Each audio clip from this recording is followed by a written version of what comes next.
आणि या ठिकाणी स्नान करतात आणि त्या पापानं आमचं शरीर काळकुट्ट त्या ठिकाणी असणारं पडतं। त्या आमच्या शरीरावरचं पाप नाहीसं करण्यासाठी अशा ऋषीच्या आश्रमामध्ये यावं लागतं, त्यांची सेवा करावी लागते, त्या ठिकाणी विसावा घ्यावा लागतो, त्यावेळेस आमच्यावरचं पाप नाहीसं होतं। त्या ठिकाणी त्या तीर्थाला जसा विसावा ऋषीच्या आश्रमामध्ये भेटला तसं त्या भक्तीला विसावा कुठं होता? राजा भरताच्या ठिकाणी विसावा होता।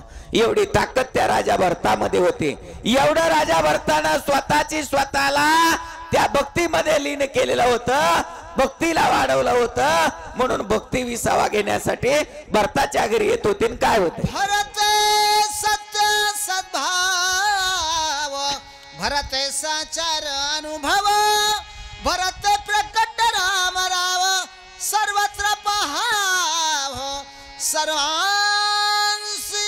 भरत असा असणारा सत्य सद्भाव होता। भरतापाशी काय होतं? सत्य होतं, सद्भाव होता। सत्य आणि सद्भाव असल्याच्या नंतर वैराग्याची प्राप्त होती आणि वैराग्याची प्राप्त झाल्याच्या नंतर त्या ब्रह्मामध्ये लीन होण्याची ताकद होती। असा असणारा सत्य कुणापाशी होतं? त्या भरतापाशी होता, सद्भाव होता। सत्याच्या पाठीमागे सर्व येतं। एक राजा होता आणि राजापाशी असणारी सर्व होती।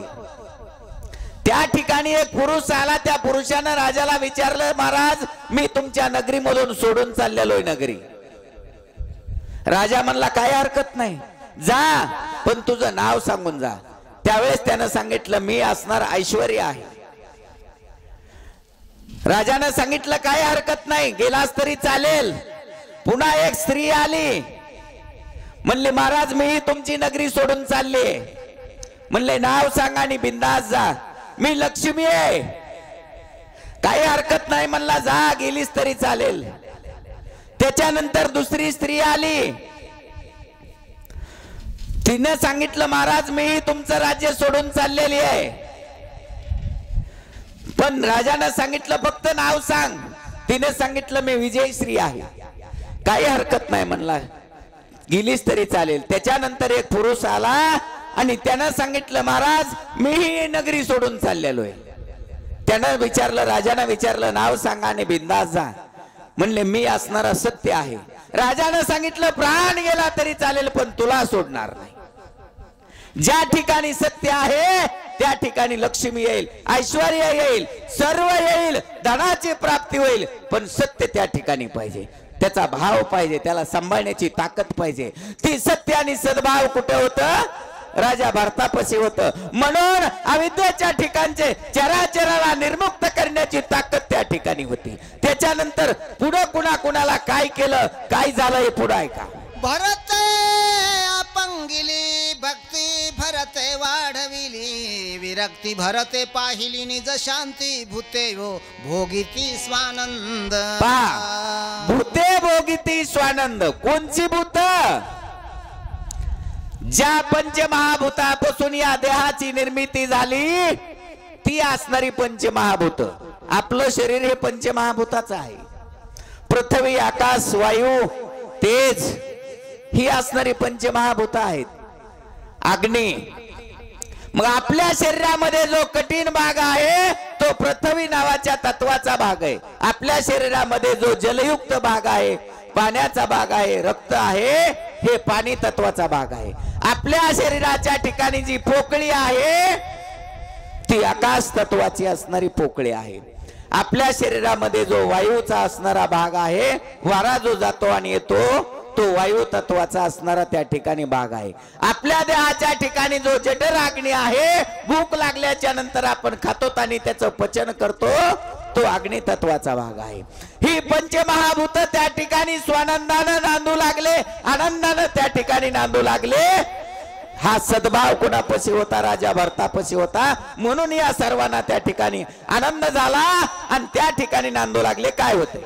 मला याद्रीच्या ठाई वा वा चंदनाची पैझाडे पाही, तेने डोंगर सर्वही केला लवलाही, चंदन नाथ बाबांनी दृष्टांत दिला.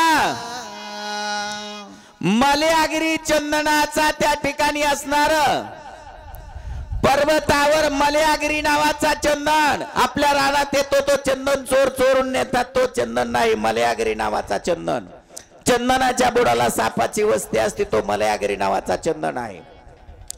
त्या चंदनाची असणारी ताकद, तो ज्या पर्वतावर राहत होता तो सर्व पर्वत त्यानं चंदनमय केला. कोणी? त्या एका चंदनाच्या झाडानं सर्व पर्वत चंदनमय केला. त्या ठिकाणचे बोरी बाबळीची असणारी झाडं, नाना प्रकारची काटेरी झाडं, फुलाची झाडं, त्या झाडाची किंमत वाढली. कशामुळं? त्या चंदनाच्या संपर्कामध्ये आले आणि चंदनमय झाले. तोळ्यावर विकू लागले. काय होतंय पुढे? नाही आपण तेथे गेला, नाही उपडोनी आणला. वा वा. अंगवात वरुणी गेला त्याने गिरी केला चंदन. उपटून आणला नाही. काय तो चंदन किंवा प्रत्येक झाडाला त्याचा स्पर्श केला नाही. फक्त वारा त्या चंदनावरचा आला आणि तो वारा त्या डोंगरावर फिरला. त्याच्यामुळं सर्व पर्वत चंदनमय झाला. ही ताकद कशाची आहे? संगतीची आहे. ही ताकद संगतीची आणि त्या निष्काम भक्तीची ताकद आहे. म्हणजे त्या पर्वतावरचा असणार झाड प्रत्येक झाडाला त्या ठिकाणच्या मातीला सुद्धा चंदनमय करत. ही ताकद भक्तीची आहे आणि ती ताकद संगतीची आहे. संगतीचे गुण आणि संगतीचे दोष असतात. ती ताकद कुणामध्ये? त्या चंदनामध्ये. तसं ती ताकद त्या राजा भरतामध्ये होते. म्हणून त्या ठिकाणचे चराचर निर्मुक्त केलते आणि म्हणून हनुमंत त्या ठिकाणी बाणावर विश्वास ठेवून आला होता. आणि काय होतंय? एका वनस्पतीचा बडीवार चंदन केला डोंगर, बहकत असे चौफेर सुवास थोर आवरे.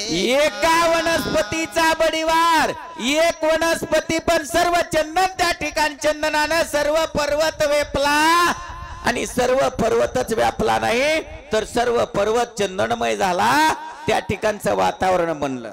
एक भक्ती, एका भक्तीचे परिणाम. जसे एका चंदनाचे परिणाम आहेत तसे एका भक्तीचे परिणाम आहेत. राजा भरत, एक भक्त त्या ठिकाणी राजा भरत होता, त्याचे परिणाम आहेत. एक भक्ती, भक्ती जर त्या ठिकाणी आपण अन्नामध्ये मिसळली तर त्याचा महाप्रसाद तयार होतो.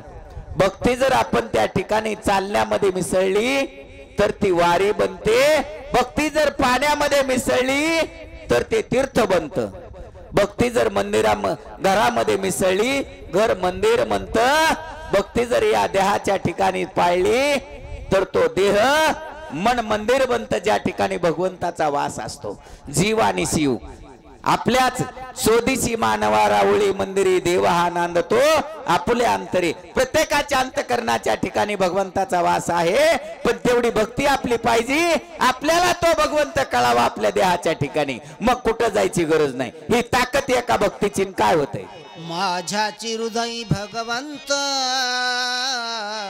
तो भगवंत मूर्तिमंत. वा वा. तेने काय नव्हे प्राप्त सौभाग्य संत त्रिजगती. मग अशी भक्ती केल्याच्या नंतर ज्यावेळेस जीव आणि शिवाचं महत्व कळतं, माझ्या हृदयाच्या ठिकाणी भगवंत आहे, त्यावेळेस त्याला कशाची प्राप्ती होती? त्या ब्रह्मामध्ये लीन होण्याची ताकद त्याच्यामध्ये होती. हरणाच्या नाभीमध्ये कस्तुरी असते, पण तिचा सुगंध घेण्यासाठी हरिण रानोमाळ त्या ठिकाणी असणार फिरतं. पण कस्तुरी कुठं असते? त्या स्वतःच्याच नाभीमध्ये असते. तसं आपण देवाला ओळखण्यासाठी पंढरपूर जा, फलाना जा, भिस्ताना जा, कोल्हापूर जा, नाना प्रकारचे तीर्थ करतो. मला भगवंतानं प्रसन्न व्हावं, माझं देवानं चांगलं करावं. पण देव कुठं आहे? आपल्याच अंतकरणाच्या ठिकाणी आहे. आणि तो जर देव आपल्याला आपल्या अंतकरणाच्या ठिकाणचा पाहायचा असेल तर काय करावं लागल? आपल्याला आपल्या गुरुवर विश्वास ठेवावा लागल आणि त्या भगवंताची तेवढी सेवा निष्कामाशी असणारी भक्ती करावं लागल. त्यावेळेस कळतं की देवा हा आपुल्या अंतरी देव माझ्यापाशी, मला कुठं जायची गरज नाही. हे कोणाला कळालं? राजा भरताला त्या ठिकाणी कळालं, म्हणून तो त्या ठिकाणी नंदीग्रामाच्या ठिकाणी राहिला आणि त्या असणाऱ्या भगवंताच्या नामाचं स्मरण केलं. काय परिणाम त्याचा झाला? दृष्टी विषय समस्त राम रूपे देखत भरत. वा वा. दृश्य दृष्टा दर्शन तेथ सहज होत राम. 5 कर्म इंद्रिय आहेत आणि 5 ज्ञान इंद्रिय आहेत. त्याच्यामधून त्या राजा भरताचे असणारे जे इंद्रिय आहेत, जो डोळा आहे, डोळ्याचा विषय पाहणे आहे. डोळ्याचा विषय काय आहे? पाहणे आहे. घे पहारे डोळे सुख माझ्या विठोबाचे मुख. घेई घेई वाचे गोड नाम विठोबाचे. ऐका रे कान माझ्या विठोबाचे असणारे गुण. घेई घेई वाचे माझ्या गोड नाम विठोबाचे. ही अवस्था आहे त्या ठिकाणी. राजा भरताची ती अवस्था झाली. जो पाहणारा पाहायचाय तो विषय आणि काय पाहायचे, ही जी त्रिपुटी आहे, दृष्टी, दृश्य, द्रष्टा आणि दर्शन, दृश्य, द्रष्टा आणि दर्शन, ही त्रिपुटी त्या ठिकाणी भरताची, राजा भरताची मावळली. पाहणारा राम, ज्याला पाहिजे तो राम आणि जे त्याच्यामधून आनंद डोळ्याला घ्यायचा तो राम. ही अवस्था त्या ठिकाणी मावळली. काय होते? श्रवणी शब्द पडताची जाण. वा वा. शब्दार्थ श्रीराम आपण.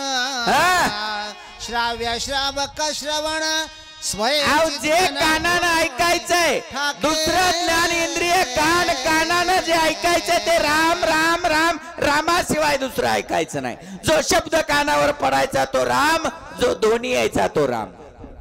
आणि नंदग्रामाच्या ठिकाणी वाऱ्याचा जो असणारा आवाज येतो ना, सुई आवाज, त्या ठिकाणी सुई आवाज येत नव्हता. त्या वाऱ्यामधून मी काय येत होतं? राम राम राम राम राम. म्हणून कानामध्ये येणारा आवाज हा रामाशिवाय दुसरा नव्हता. म्हणून त्या ठिकाणची ती त्रिपुटी ही मावळली. ऐकायचे ते रामच, बोलायचे ते रामच. ही अवस्था राजा भरताची झाली. आणि काय होते? घ्राणे घेता वासास बाह्य परेश. श्रीघ्रेय घ्राता घ्राण समस्त. नाकाचा असणारा विषय वास घेणे, नाकाचा विषय वास घेणे. मग त्या ठिकाणी कशाचा वास होता? नाकाचा विषय मावळला होता, वास घेण्याचा विषय मावळला होता. सुगंध आणि दुर्गंध हे 2 प्रकार असतात. नाकाला आपण चांगला सुगंध आणि दुर्गंध हे कळत होतं. पण नंदीग्रामाच्या ठिकाणी राहणारे पंचमहाभूते आणि राहणारे लोक आणि तो असणारा राजा भरत, त्यांचा विषय मावळला होता. वास घेणाराही राम होता, ज्याचा वास घ्यायचा तोही राम होता. आणि कानाला रामाच्या नामाशिवाय दुसरा वास नव्हता. ही त्रिपुटी त्या ठिकाणी मावळली. काय होते? त्वचा घेव जाय स्पर्शासी. तोवा दोही ते राम प्रकाशी. त्वचा स्पर्श स्पर्शनासी सहज समरसी. स्पर्श पर्शन आणि त्याचा असणार स्मरण. त्वचाचा विषय काय आहे? स्पर्श घेणे. आपल्या त्वचेला चांगल्या प्रकारचा स्पर्श वाटतो. झोपायला गादी लागते मऊ, तिचा स्पर्श झाला तर झोप येतो, झोप येते. पण शेतकऱ्याला ज्या मातीचा स्पर्श झाल्याबरोबर रानामध्ये काम केलेलं असतं आणि मातीवर जशी झोप येते तशी झोप त्या राजमहालामध्ये येत नाही. त्या शेतकऱ्याच्या त्वचेचा विषय असतो. ती माती आणि मातीचा स्पर्श झाला की त्याला समाधान वाटतं. तसं त्या नंदीग्रामाच्या ठिकाणी राहणारा प्रत्येक व्यक्ती आणि राजा भरताला त्या त्वचेला फक्त असणारा स्पर्श कुणाचा होता? त्या रामनामाचा स्पर्श होता. त्याच्याशिवाय दुसरा स्पर्श त्याची त्वचा घेत नव्हती. ही अवस्था त्या ठिकाणी झाली. काय होत? घेता राम रचना म्हणजे जीभ. त्रिपुटी झाली जिभेचा विषय. चव घेणे हा जिभेचा विषय. रसना म्हणजे जीभ आणि जिभेचा विषय. चव घेणे हे त्या ठिकाणी त्या जिभेला काशाची चव झालती? फक्त रामनामाची चव. रामनाम सोडून ती जिभ ही दुसरी चव त्या ठिकाणी घेत नव्हती. अशी अवस्था राजा भरताची झालेली आहे. आणि काय होत? सेविता श्रीरामाची शक्ती. उडाली कर्माची कर्मगती स्वेच्छा वर्तती निष्काम. ज्ञान इंद्रियाची असणारी गती, त्यांच्या कर्माची असणारी कर्मगती ऑटोमॅटिक संपली. त्यांचे विषय मावळले. त्यांच्या ज्ञान इंद्रियाला जो विषय पाहिजे तो विषय राहिला नाही. राम सोडून दुसरा विषय ज्ञान इंद्रियाचा राहिला नाही. ही अवस्था त्या ठिकाणी झालेली आहे. आणि काय होतंय पुढे? ऐसा भरत राम कोंदला, तो देशाची राम झाला. हनुमान अत्यंत सुखावला, देखो लागला अपूर्व. ज्या देशामध्ये तो भरत राहिला त्या देशामध्ये राम कोंदला गेला.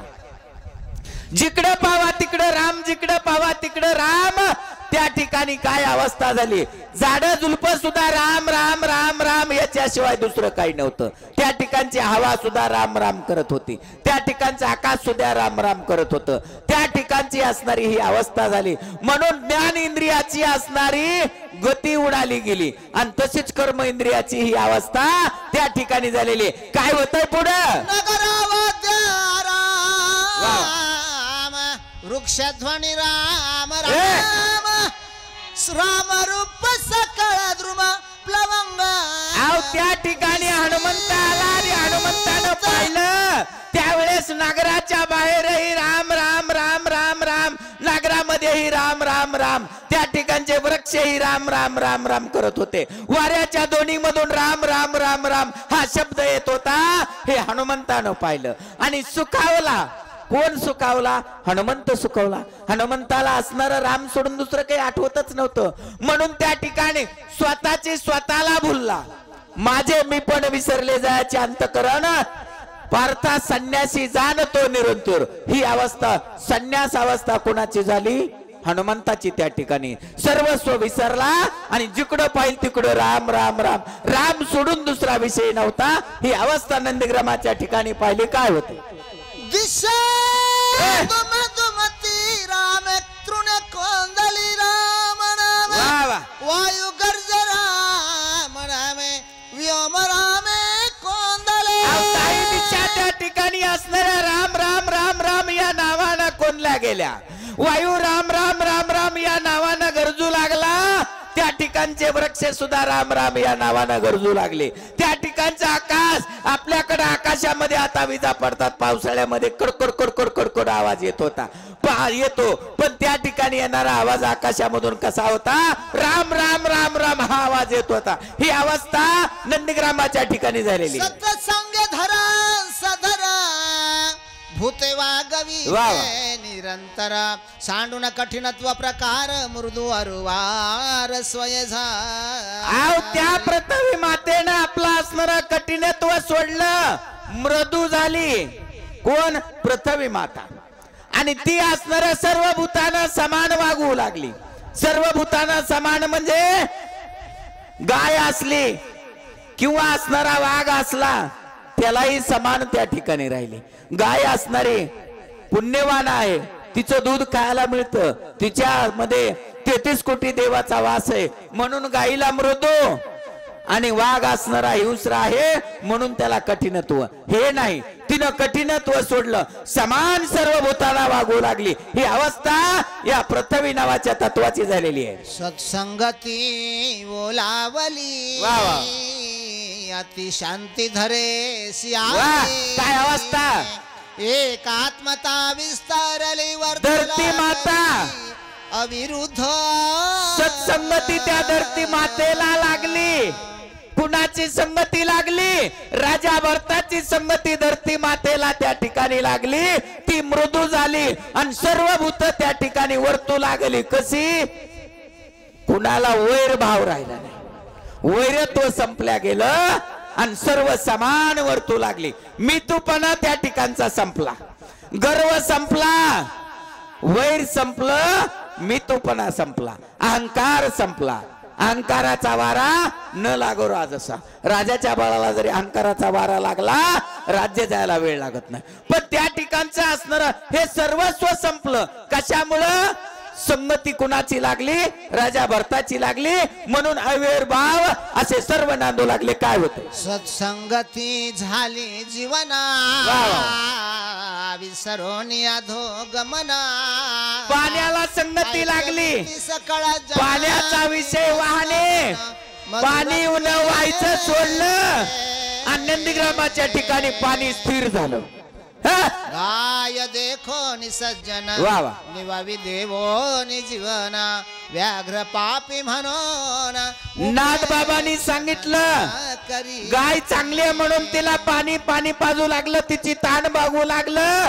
वाघ वाईट आहे म्हणून त्याला पाण्यानं माघारी फिरवलं नाही. गुण पाण्याचा चांगला असतो. पाण्याचा गुण आहे वाहन. माणसाचा स्वभाव पाण्यासारखा असावा. चलत चलत सर्वाला जगवित. जेवढी झाडं मुळं आपल्या कडेला येतील तेवढ्याला जगवित. बोरीचं झाड असलं तरी त्याला जगवित, काट्याचं झाड असलं तरी त्याला जगवित, आंब्याचं झाड असलं तरी त्याला जगवित. गाय आली तरी त्याला पाणी देत, वाघ आला तरी त्याला पाणी देतो. असा स्वभाव आपला माणसाचा असावा. आणि ती संगती त्या पाण्याला कोणाची लागली? एवढा फरक का झाला? एका राजा भरताची संगती लागली म्हणून पाण्यामध्ये ते गुण आले. तेजासी होता सत्संगती करशून दाहक शक्ती. तेज आला संगती. सर्वभूती तेज म्हणजे अग्नी. अग्नीचा विषय आहे दाहकपणा, जाळणे. अग्नीचा विषय काय आहे? जाळणे, दाहकपणा. त्याला संगती राजा भरताची लागली. त्यानं आपला गुण सोडला आणि अग्नी कसा झाला? मृदू झाला. आपण आता ते हीटर वगैरे घेतोत ना, ते म्हणतात ते असणार पाणी तुम्ही हात जरी ठेवला त्याच्या खाली तरी गरम लागणार नाही, नुसतं पाणीच गरम होईल. तशी अवस्था त्या अग्नीची झाली. अग्नी पोळत नव्हता, त्यानं आपलं दाहकत्व सोडलं. नंदग्रामाच्या ठिकाणी जरी अग्नी लावला तरी त्यानं कुणाला त्रास दिला नाही. त्यानं आपलं दाहकत्व सोडलं, मृदू बनला. का? राजा भरताच्या संगतीला मध्ये लागला. आणि काय होते? ज्याने प्रकाशिले निज गृही त्याशी प्रकाशामुळे नाही. अग्नीचा विषय प्रकाश देणे. पारखा चोरवाल्या पाहित घरामध्ये बल्ब लावला लाईटचा तैसाची. आणि अग्नीचा विषय प्रकाश देणे. हा बल्ब घरामध्ये लावला, मालकालाच त्या ठिकाणी उजेड देतो आणि चोर आल्याबरोबर अंधकार करतो. असा थोडंच आहे. चोर बी आला तरी त्याला उजेड देतो आणि मालक आला तरी त्याला उजेड देतो. ही अवस्था कशामुळे झाली? त्या अग्नीची प्रत्येकाला प्रकाश देणे. त्या राजा भरताच्या संगतीला लागला आणि त्यानाही द्वैत भाव विसरला. म्हणून तो चोरालाही प्रकाश देऊ लागला, घरमालकालाही प्रकाश देऊ लागला, सज्जनालाही प्रकाश देऊ लागला. आणि काय होते? वायू सत्संगाला धला चंचलत्व फुले विसरला. वारा वाऱ्याचा विषय वाणे. योगीश्वरा भेटो आला निश्चिळ झाला निज रूपी. वाऱ्याचा विषय वाणे. मनाच्या वेगापेक्षा वाऱ्याचा वेग जास्त असतो. वाऱ्याचा वेग कुणाला मोजता येत नाही, एवढा वेगवान वारा. पण वायूला संगती राजा भरताची लागली आणि मौन पडलं, विसरला. काय विसरला राजा भरत? तो असणारा वायू वाणे हा विषय विसरला. आणि कुठं थांबला? नंदग्रामाच्या ठिकाणी थांबला. पण कसा? कुणाला भेटवाला? योगेश्वराला. या विश्वाचा पिता जो राम आहे तो योगेश्वर कुठं होता? राजा भरताच्या ठिकाणी. आणि हनुमंतानं ज्यावेळेस पाहिलं त्यावेळेस त्याला कोण दिसला? तो राम दिसला ना. आणि ते आश्चर्य, ते वातावरण हनुमंत पाहू लागलाय. वायू सुद्धा योगेश्वराला भेटण्यासाठी आला आणि शांत झाला, थांबला. ही अवस्था वाऱ्याची झालेली. विचारे तरी सर्व देही पर्यासक्त नव्हे काही. सदुर्वासन म्हणे काही. वारा या सर्व देहाच्या ठिकाणी विचारतो म्हणजे फिरतो. सुगंध असला तरी त्याच्याहून जातो आणि दुर्गंध असला तरी त्याच्याहून जातो. मंदिरावर जातो, सकाळी सकाळी सडे रांगोळी टाकले त्याच्यावरही जातो आणि गावाच्या कडेला दुर्गंधी असते त्याच्यानंही जातो. पण त्या वाऱ्याचा विषय वाणे तोही त्या ठिकाणी विसरला आणि त्या ठिकाणी स्थिर झाला. कुठं? नंदीग्रामाच्या ठिकाणी. ज्या ठिकाणी भरत आहे भरताची संगती त्याला लागली आणि तो व्हायचं विसरला. संगाला धले आकाश खूप नेने पै कोणास विसरोनिया निरवकाश विरक्त उदास आकाशाला संगती राजा भरताची लागले. सत्संगती चांगली संगती आकाशाला लागली. आकाशानं खुपायचं सोडलं. आपण जर दुपारी 2 वाजता उन्हात उभा राहिलो तर वरी बघितलं तर किती वेळ डोळे उघडे राहतील. हाव जळल्यासारखं तर होतं ना. एवढे दहाकता त्या आकाशामध्ये. पण आकाश त्या नंदग्रामाच्या ठिकाणी येणारं ऊन येणार आकाश त्यानं खुपायचं सोडलं. जसं शिरवाळ यावं तशी अवस्था त्या ठिकाणी होती. दहाकत्व सोडलं. त्याचा सूर्याचा प्रकाश त्या ठिकाणी तेज नव्हते. पोळत नव्हतं, गरमत नव्हतं, शांत वातावरण होतं. कारण त्याला संगती राजा भरताची लागली म्हणून ते आकाश शांत झाला. आणि काय होतंय आपुल्या निज शरीर वा वा शीत उष्ण पर्जन्यधारी न लिंपे एकही विकारी सत्संग. आव त्या ठिकाणी असणारा निज शरीरी प्रत्येकाच्या शरीरामध्ये पर्जन्य म्हणजे असणारा पाऊस. आकाशामधून पडणारा पाऊस. पाऊस त्या ठिकाणी अंगावर पडल्याच्या नंतर मोठ्या धारा किंवा गारा असल्या तर लागतात ना. पाऊस अंगावर पडला माणूस भिजल्याच्या नंतर त्या ठिकाणी थंडी वाजते ना. पण त्या ठिकाणचा पडणारा पाऊस हा गरमही नव्हता आणि थंडही नव्हता. शीत आणि उष्णत्व नव्हतं. त्याच्यापासून कुठला त्रास नव्हता. कारण तो सत्संगती राजा भरताची त्याला लागली होती.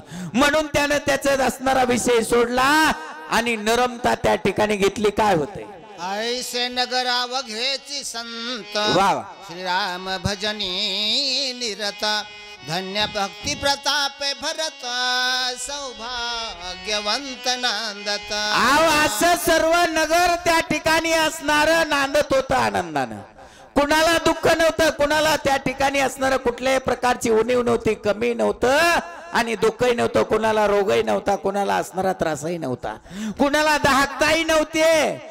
त्रिविध तापाची झाली बोळवण. कशानं? संताचं दर्शन झाल्याच्या नंतर त्रिविध तापाची बोळवण होती.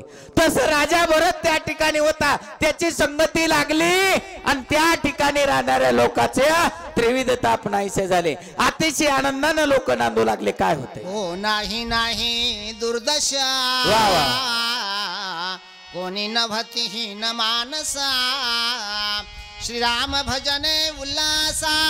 आव कुणाला दुर्दशा नव्हती, कुणाला कमीपणत्व नव्हतं, हीनदिनी नव्हतं, उच्च नीच नव्हता, मोठा गरीब आणि श्रीमंत नव्हता.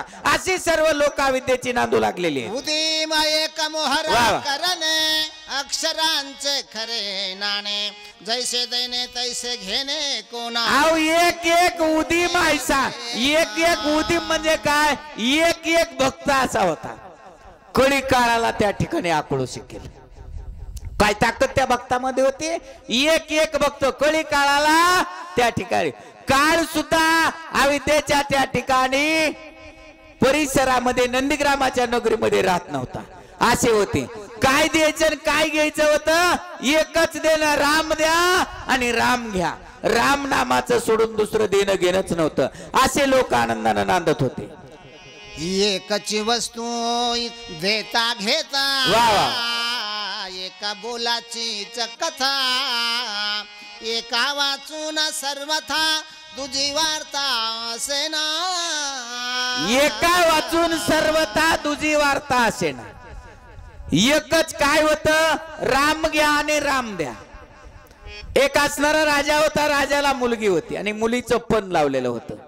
मुलीनं पण काय लावलं होतं? माझ्या नियमाप्रमाणे जो 20 पर्यंत वाचून दाखवेल त्याच्या गळ्यामध्ये मी हार घालील.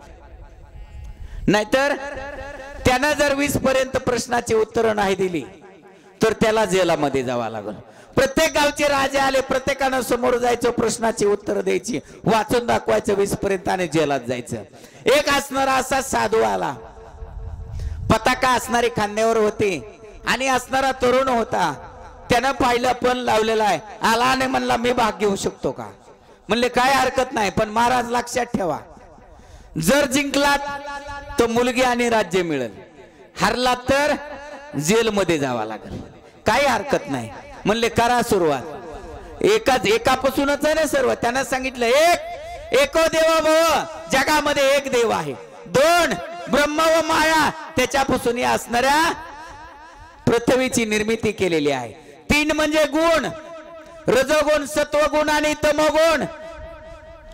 रजोगुणापासून या विश्वाची निर्मिती असणाऱ्या 84 लक्ष योनीची निर्मिती केली ब्रह्मदेवाकडून. सत्वगुणाकडून चोच तिथे चारा प्रत्यक्षात विष्णूनं त्यांना पाळण्याचं कार्य केलं. कुणी आजपर्यंत भुकेनं उपाशी मेलाय काय? कुणी प्राणी असो, जीव असो, जंतू असो, चोच तिथे चारा विष्णूनं त्यांचा सांभाळ केला. आणि जो ज्या ठिकाणी मेला त्याचं कार्य त्याची एलिवट लावण्याचं कार्य महादेवानं तमोगुणापासून केलं. 3 म्हणजे 3 गुण, 4 वेद, 5 पंचमहाभूत, 6 शास्त्र, 7 सप्तसागर, 7 पर्वत, 8 अष्टदिशा, 9 नवाविध भक्ती, 10 दिशा, 11 म्हणजे एकादश रुद्र, 12 राशी, 13 मूर्त, 14 विद्या, 15 थिती, 16 श्रृंगार, 17 तत्व, 18 पुराण, 19 तू आणि 20 मी म्हणला. पटलं तर गाल माळ, नाही तर जेल मध्ये जायला तयार आहे. हा माळ घातली एकापासूनच सर्वाची निर्मिती. तसं त्या ठिकाणी काय होतं? एकच राम घ्या आणि राम घ्या. राम सोडून दुसरं त्या नंदीग्रामाच्या ठिकाणी नव्हतं. ही अवस्था त्या ठिकाणी झाली. काय होते? तुझे पणे दे दलाल ठकू पाहे, वा वा. तत्काळ सर्वस्वेने द्वैताचे दलाल त्या ठिकाणी नव्हते. सबळ जात निनगुराच्या बाजारामध्ये गेलो, साडेगावच्या बाजारामध्ये गेलो. आता गमजा नाही तर त्या नेहरूच्या खाली हात घालते तर बोट दाबते. सर्वसामान्य माणसाला कळतं का? नाही.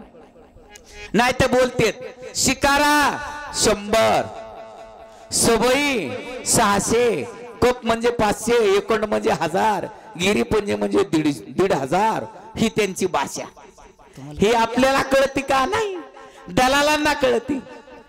त्या ठिकाणी एकवणचे द्वैताचे दलाल, नाना प्रकारचे विकार असतात ते द्वैताचे दलाल असतात. नाना प्रकारचा त्रास या देहाला करतात. पण त्या ठिकाणी द्वैत राहिलं नाही. द्वैताचे दलाल संपल्या गेले.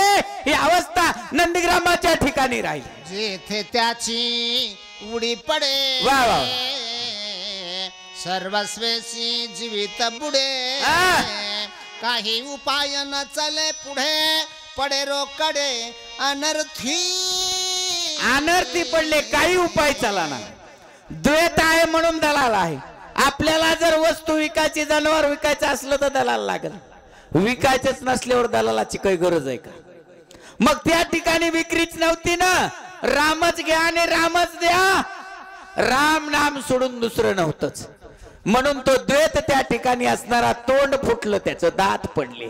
आला पण तो थांबला नाही. या प्रथमे मातेनं गाईचं रूप घेतलं. 33 कोटी देव त्या भगवंतापाशी, विष्णू परमात्म्यापाशी गेले. कधी गेले?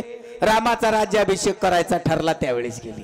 अरे म्हणले आमची बंदवडी सोडण्यासाठी तर रामानं त्या ठिकाणी जन्म घेतलाय. हा ना जर राज्यावर बसला आमचं काय होईल? शेषशाही भगवंताकडे समुद्राच्या कडीवर गेले. टाहो पडला सर्वांनी. त्यावेळेस त्यांनी सांगितलं कुणाला तरी पाठवा आणि त्याच्यामध्ये इरजण टाका. द्वैताला सांगितलं. द्वैत म्हणला मी जाणार नाही. का? अविद्येच्या ठिकाणी गेल्यावर मला मरावं लागेल. अरे म्हणले जा, काहीतरी त्या ठिकाणी एखादं झाड असेल. ते झाड कशाचं झाड आहे? ते झाड सांगितलं आणि सांगितली ती मंत्र आहे त्या ठिकाणी. ती मंत्राच्या थ्रून तू त्या झाडाखाली जाऊन बस आणि नक्की तुझं कार्य होईल. तसा तो द्वैत जसा त्या ठिकाणी घाबरला तसा अविद्या नगरीच्या ठिकाणी येणारा द्वैत घाबरत होता.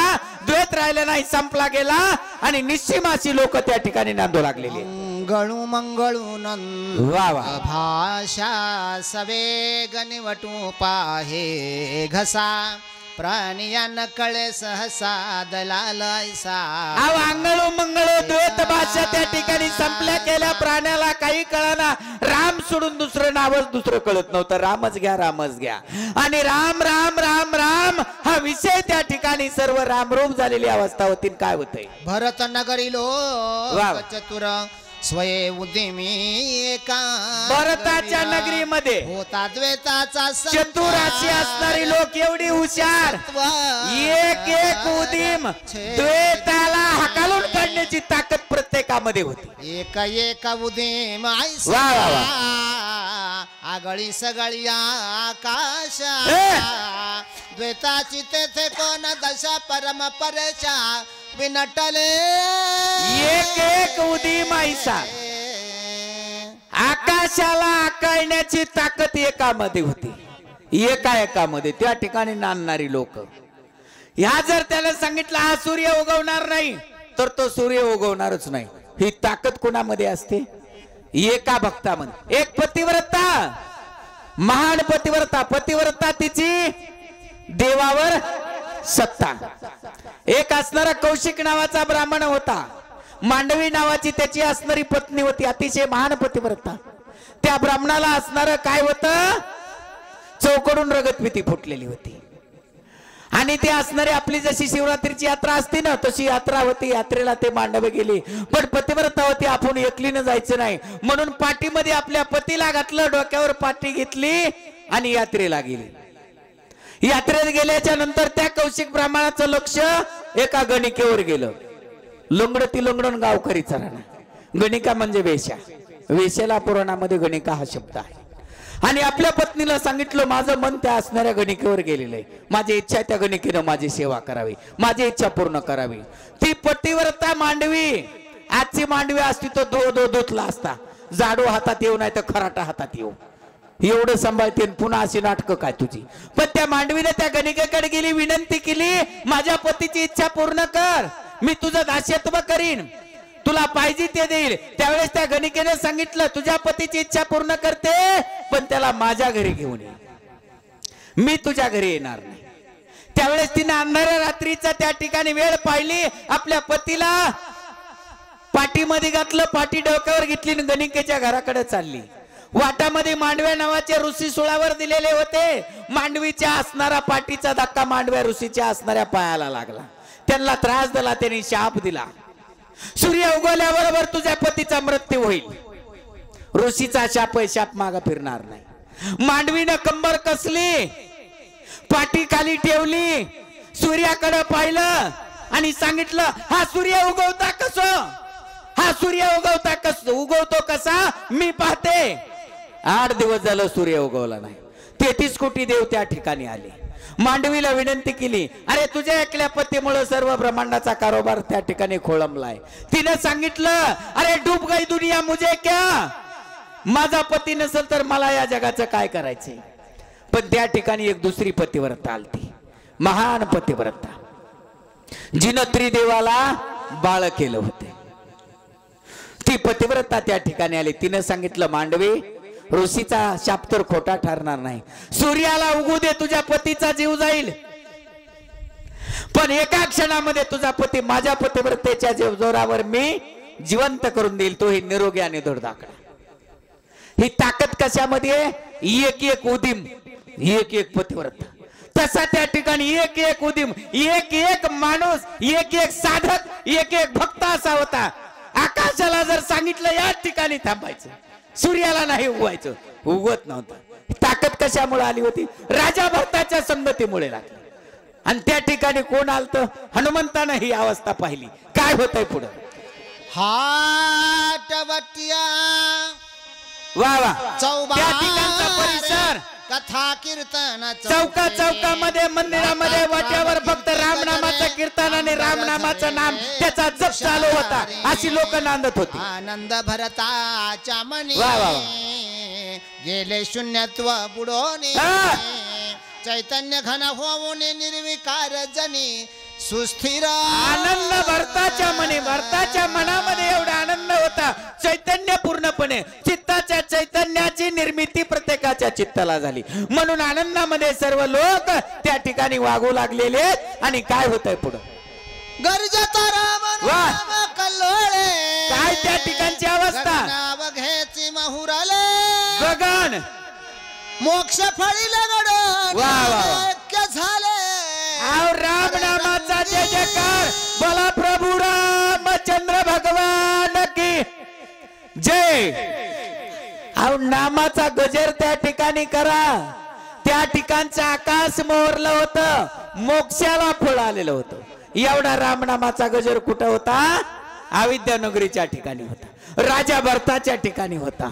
मोक्षाचं फळ त्या ठिकाणी आलं, तेही रामनामाच्या गर्जनेच्या आवाजामधून. आपल्याला मोक्ष का मिळणार नाही? पण गर्जना करा ना एकदा, नाम घ्या ना. बोला प्रभू रामचंद्र भगवान की जय. राम भक्त हनुमान महाराज की जय.